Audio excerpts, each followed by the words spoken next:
This is the second part of chapter 6. So, some financial institutions that we need to consider: banks, thrift, insurance company, mutual funds, right? All of them play important roles, right?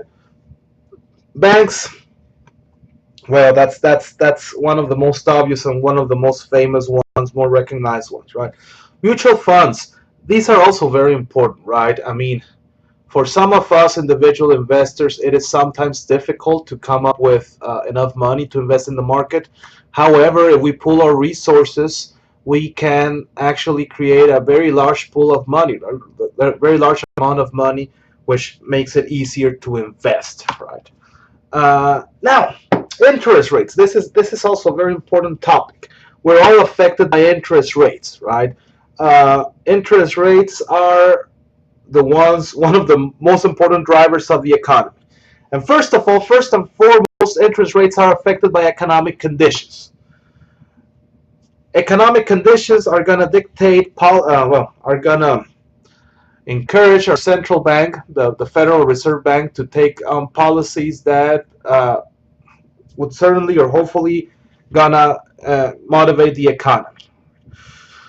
Uh, if interest rates go up, there's going to be some effect. If interest rates go down, there's going to be some effect. Actually, theoretically, as interest rates go down, we should expect to have more economic activity.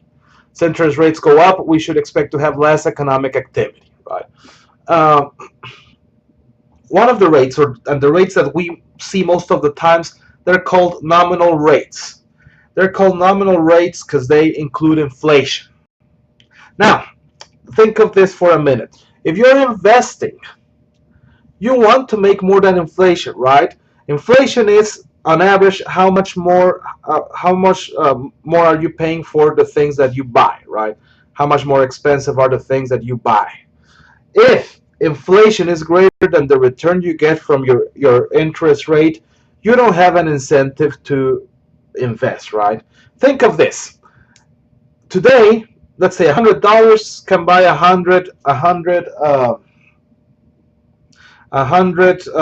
let's say 100 footballs. Yeah, I'm just looking at a football. So $100 buys 100 footballs. Now, let's say you can invest your money at 5% interest rate, and let's say inflation is 10%. In 1 year, you're going to have $105, but now the prices of football is going to be $110, right?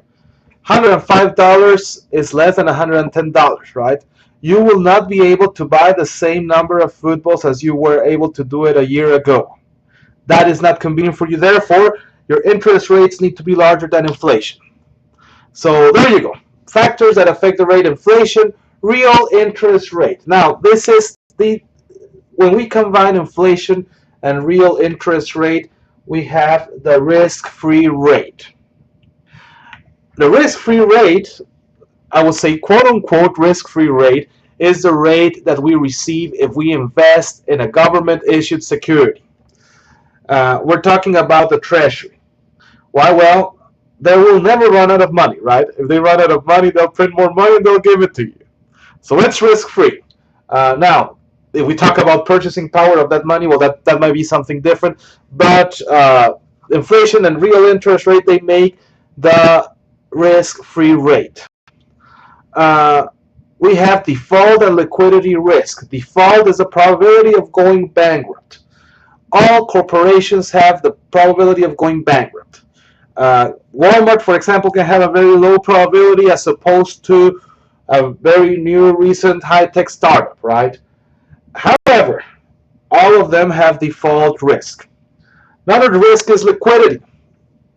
If you buy Walmart, let's stick to Walmart for a minute. If you buy Walmart stock and you want to sell it, uh, it will be relatively easy to sell your Walmart stock, right? Uh, if you buy stock from a corporation that trades once a week, it will be relatively hard for you to sell. So liquidity is a risk. How easy it is for us to change our assets into fair market value. So the more liquid we are, the easier it is, right? Provisions.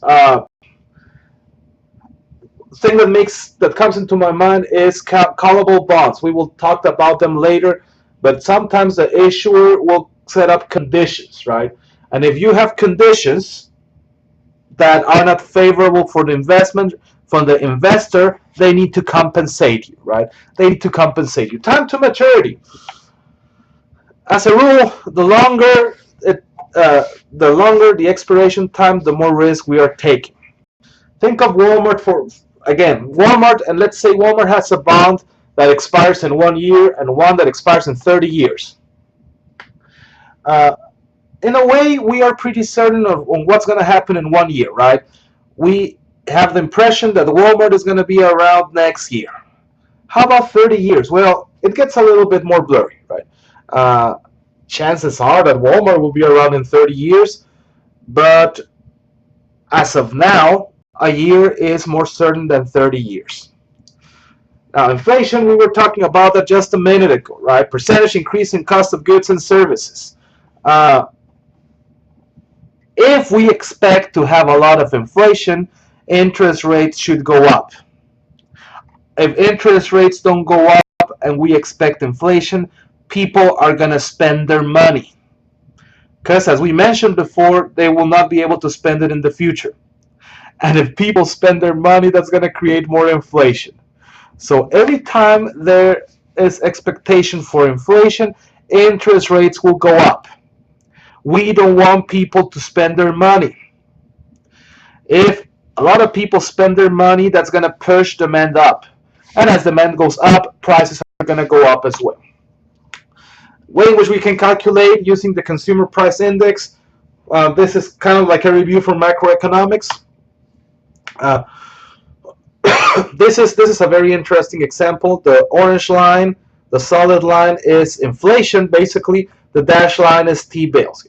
You can see how interest rates, that is the dashed line, is very responsive to what happens with inflation, right? When they're not responsive, like here, well, this was during the oil crisis in the 70s. Those were really hard times, right? Afterwards, well, we still had a lot of differences, and T-bills are usually greater than inflation, right? Well, not in the recent past though, but we're living exceptional economic times. Default or credit risk? Yes, we've talked about this before, right? If you have a higher risk, you need to be compensated for that. Don't forget, you're an investor, and you as an investor are going to put your money wherever you make the most. If you're taking too much risk, you need to be compensated accordingly.